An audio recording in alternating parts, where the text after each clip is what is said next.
Hi, this is Jason Rowe here to talk today about cortisol and aldosterone and the role they play in the body.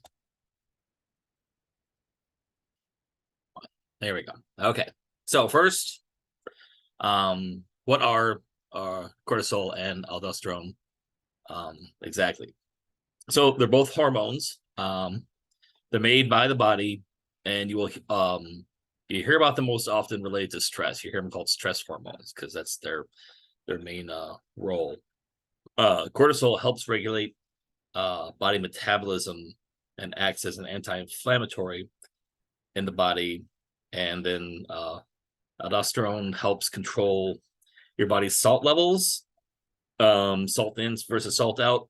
This helps control your blood pressure.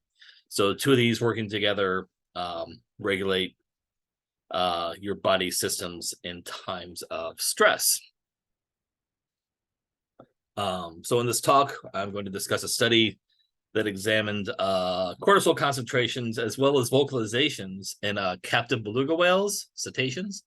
They did this to assess potential sources of stress in the animal's environment. The research aimed to identify how changes in cortisol levels and vocal behavior related to environmental fluctuations and the well-being of these animals. The findings have important implications for understanding and managing stress in captive cetaceans and helps contribute to the development of strategies to reduce or maybe even eliminate stressors altogether. Very important in the world of captive animals, as there are strict rules in place regarding the care of captive animals. So the role of stress in relation to the overall welfare of the animal is very important.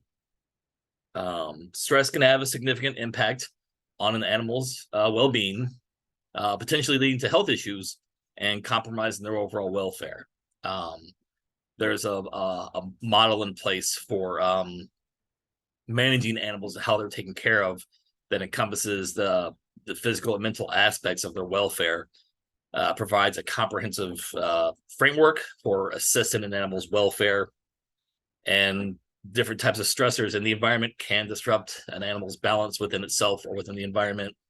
This can lead to observable behaviors and physiological changes that may indicate a compromise to welfare. If you went to the zoo back in the old days, you don't see it so much anymore, but animals at the front of a cage or enclosure just swaying back and forth, that's a very negative behavior. They're not doing well mentally. These pet birds you see of parrots and macaws and the like who have taken all the feathers off of their body, that's a physical manifestation of the animal not being happy in its environment. So it's things like that, and it can worse off as well. So hormones such as cortisol and aldosterone and epinephrine play a role in the body's response to stress. And chronic stress can have adverse effects on captive animals' health, just like us, leading to susceptibility to disease. And put this all in context, animals make horrible patients for caregivers and veterinary staff. They don't communicate well. So we have to, we can't do the same. We can't diagnose in the same way human diagnoses a human. Or as if they're in the situation, it's very difficult when your patient just won't explain how it's feeling to try to figure out what's going on. So effective management of stress in captivity, animals in captivity, requires accurate and reliable measurements, aka data. The measurement of glucocorticoids, GCs, such as cortisol, in various biological samples is commonly used to monitor and identify stress in zoo animals and wildlife medicine. However, relying just on that single biological parameter might not provide the best comprehensive understanding of the stress. So the activation of the hypothalamic pituitary adrenal axis, the HPA, and subsequent increases in GCs can be influenced by various factors, not just stress necessarily. Stress isn't always the sole cause. So employing multiple measures to identify stressors, and this can enhance the scientific validity of using GCs as indicators of welfare. So it's a great base, but we need to add a little more to it to really understand what's going on. Captive cetaceans, including the beluga whales, we've kept them in captivity for over 150 years, but we really have a limited amount of scientific research dedicated to just their welfare. So this study is one of the few really empirical articles focusing on captive cetacean stress and welfare.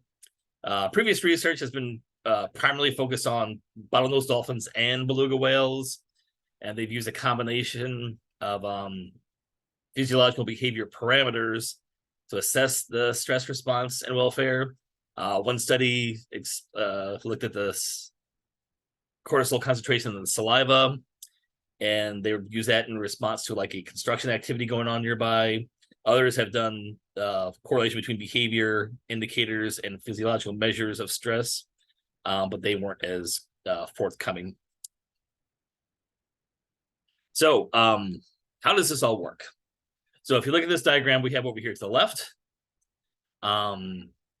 This is how these hormones function in the body. So we start with a stressor of some kind of activity that's going to initiate all of this. This is going to activate the HPA axis. That's the hypothalamic pituitary adrenal axis in the brain, and this causes the release of adrenocorticotropic hormone AC. Where's my thing at? There it is. ACTH. Which in turn releases cortisol all throughout the body, which helps deal with stress. The aldosterone is also released by the HPA axis ATCH mechanism, as you see here, but it's also influenced by the sympathetic adrenomedullary system, the SNS. So this combination of hormones is the mammal's defense system against stress. So for the whales, for humans, it all does the same thing. But also, as you can see here on the last part, they make note of the too much stress can be a negative thing, even though the system is designed to help us out. Repeatedly dealing with a stressful situation can lead to inflammation, oxidative stress, vascular dysfunction, and injuries. And too much of this, you're going to end up with cardiac disease, possible renal failure, renal disease, or possibly a stroke. And the same thing can happen for our animal fellow mammals in captivity as well. So stress is not good, and even though we have a system to deal with it, we don't want to have to kick that in all the time.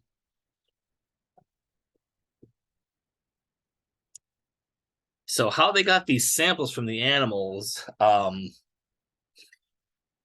is the question is, how do you measure stress without causing more stress? Drawing blood is an excellent collection method that's given us great data, but drawing blood from a 3,000-pound animal is stressful for everybody involved. So we need to find a different way to collect this data.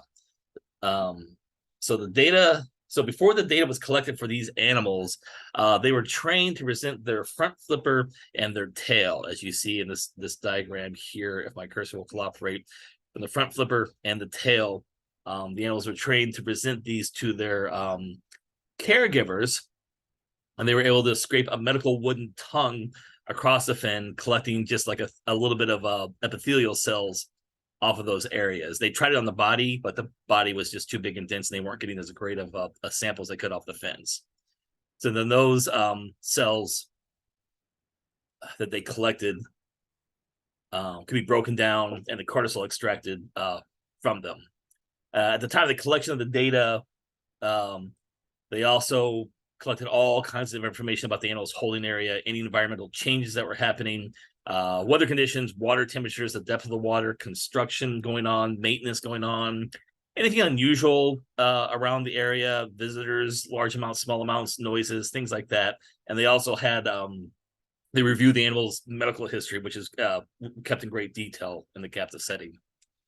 So to get the amount of cortisol in question, they use this modified method of extracting steroid hormones that's incredibly complex and involved a lot of math. But essentially, they centrifuge it down and vortex out the cortisol through physical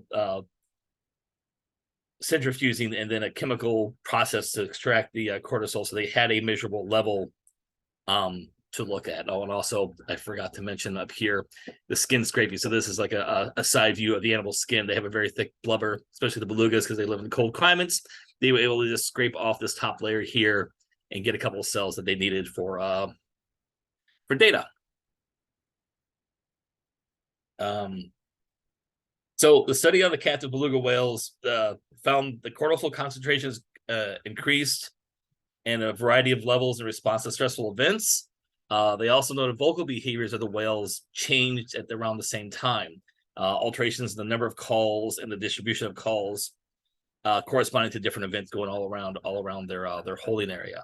So these findings suggest that cortisol concentrations and vocalizations can reflect fluctuations in the environment and the whale's body conditions, particularly. So understanding these changes can provide a lot of insight into potential stressors experienced by captive animals, especially cetaceans in this case, and that can aid in the development of strategies to help eliminate stressors in other areas or in the future of these animals.